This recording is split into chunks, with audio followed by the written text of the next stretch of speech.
Regresamos a Sin Filtro, la etiqueta de la noche SF, Pacto CSJ. El segundo tema de la noche, pues son unas declaraciones de un audio que presentó el portal web Nómada, en donde se escucha la supuesta voz del ministro de Finanzas, Julio Héctor Estrada, en una conversación hablando sobre lo que ocurrió en el Congreso de la República el llamado Miércoles Negro, el día en donde se modificó el Código Penal. Escuchemos el audio.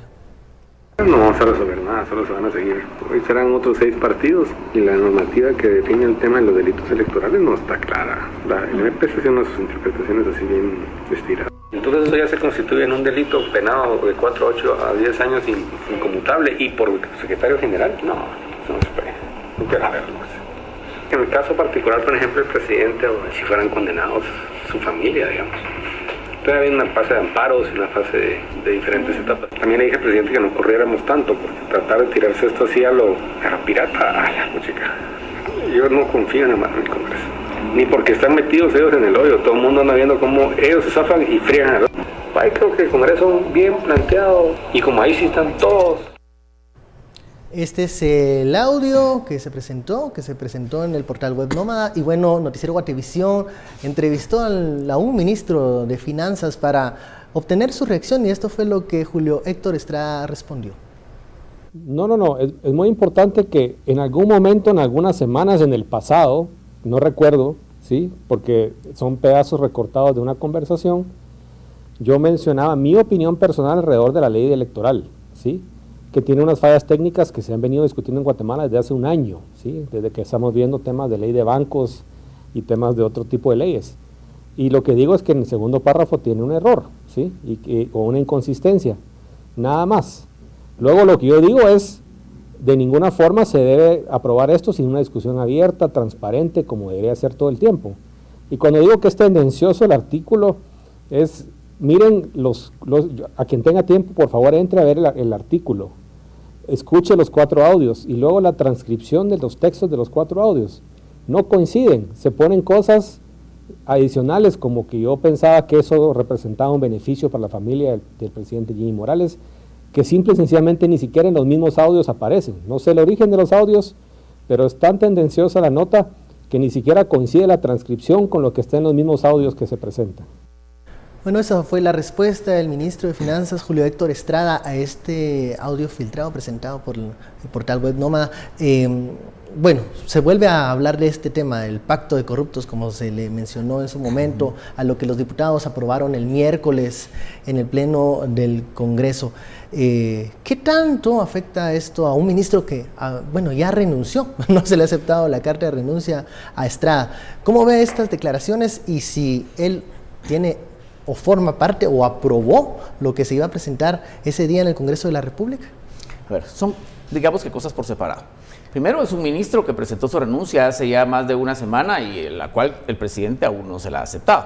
O sea, digamos, es un funcionario que no está en gracia en este momento, digamos. Totalmente. Es un ministro que presentó su renuncia junto con el ministro Rivas y la ministra Teleguaro, porque no estuvieron de acuerdo con la forma en que el presidente ha manejado la crisis. Eso a mí, primero, perdónenme, no quiero hacer una defensa oficiosa del licenciado Estrada, pero me da un buen mensaje. Es que no se ha plegado a los intereses del Ejecutivo y por eso renuncia. Pero si no, no ha renunciado, es un tema de sentido común. 2, miren, yo he aprendido mucho en esta crisis a no especular, porque por mi trabajo he estado cerca de sindicaciones penales. Evidentemente unas pusieron en notoriedad culpabilidades muy evidentes de muchas personas, pero también ha habido personas que son inocentes, que están metidas en grandes problemas legales porque el contexto se los comió. Es decir, esta guerra judicial, si lo queremos llamar de una forma, ha dejado secuelas y ha tenido bajas, digamos, con gente que no debería estar ahí. Entonces, las cosas no son tan así. Yo lo que veo es que aquí hay audios cortados, no entiendo el contexto, y si no entiendo el contexto tampoco quisiera criticar qué es lo que están diciendo, pero lo que intentan reconstruir es una historia en la cual el ministro Estrada está influyendo en el Congreso para la modificación de las leyes, digamos. O que se le pidió su opinión en algún momento al ministro. Sí, en ese escenario hay muchas cosas. Primero, que él influyó, esa es una historia. que él pudo haber estado presente en una reunión, en 2 o en 3, yo no sé, donde ese tema se pudo haber tocado, también es cierto. Porque es un ministro con una presencia política muy grande, especialmente en esta época cuando se está discutiendo el presupuesto. Es decir, o sea, es un ministro que se le puede consultar uno y varios temas, dice usted. Digamos que si usted está platicando, está haciendo su trabajo para que se apruebe el presupuesto, por ejemplo, en el Congreso, y está trabajando con 1 o 2 diputados, y aparecen temas de los cuales se habla, pues uno lo habla, ¿sí? No diciendo que eso haya pasado, pero tampoco quisiera condenarlo sin entender el contexto. Lo que sí es cierto y es que el tema del financiamiento electoral en Guatemala tiene muchos problemas. Yo he defendido sindicados por financiamiento electoral y sí puedo señalar que el segundo párrafo del artículo 400N es totalmente inaplicable para las personas que aportaron financiamiento electoral. Porque dice más o menos así: se considera financiamiento electoral ilícito a quien reciba financiamiento anónimo. ¿Y quién recibe? Son los partidos políticos. Recibe la organización política.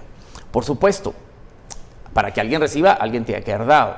Pero para quienes no son abogados, esto es importantísimo que lo entiendan, el principio de legalidad en este país y en cualquier otro, porque es un sustento de nuestra cultura occidental, es que no puede considerarse como delito o falta algo que no está establecido expresamente en la ley.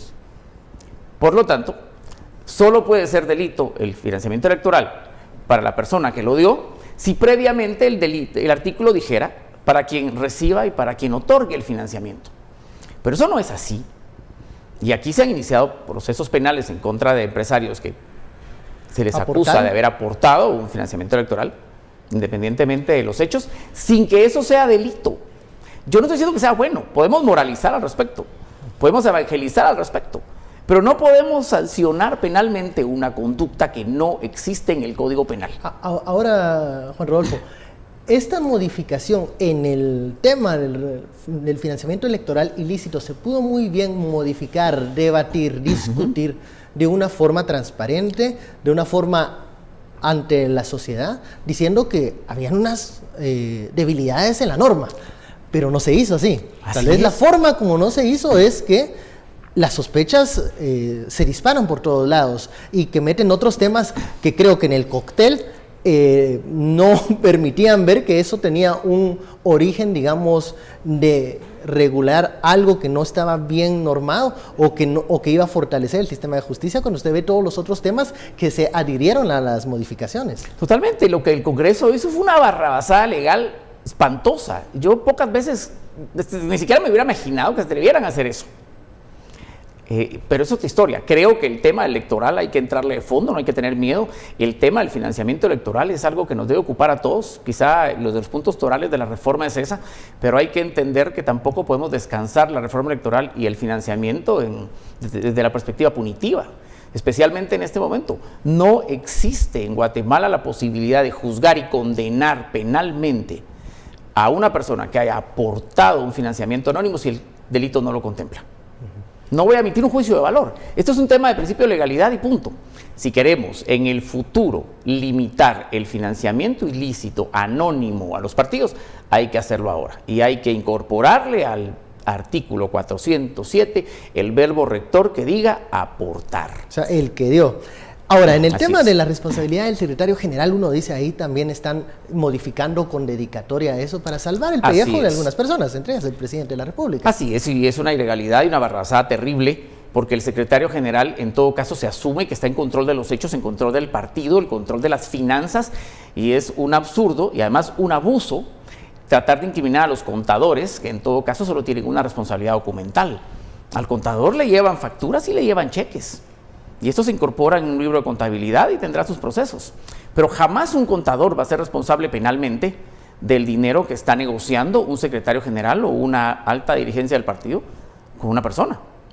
Esto fue un absurdo, y creo que donde este tema se cae y se vuelve tan complicado es cuando el Congreso distorsiona totalmente una discusión que tuvo que haber sido transparente, técnica, legal y a futuro, con una barrabasada de este tipo. Digamos, convirtió en lo que hemos visto desde aquel miércoles hasta acá, en una crisis que se ha agudizado y que le ha quitado toda legitimidad al Congreso de la República hasta este momento. Vamos a la segunda pausa de la noche, la etiqueta SF, pactos CSJ. Seguimos hablando de estos pactos. Volvemos luego del corte.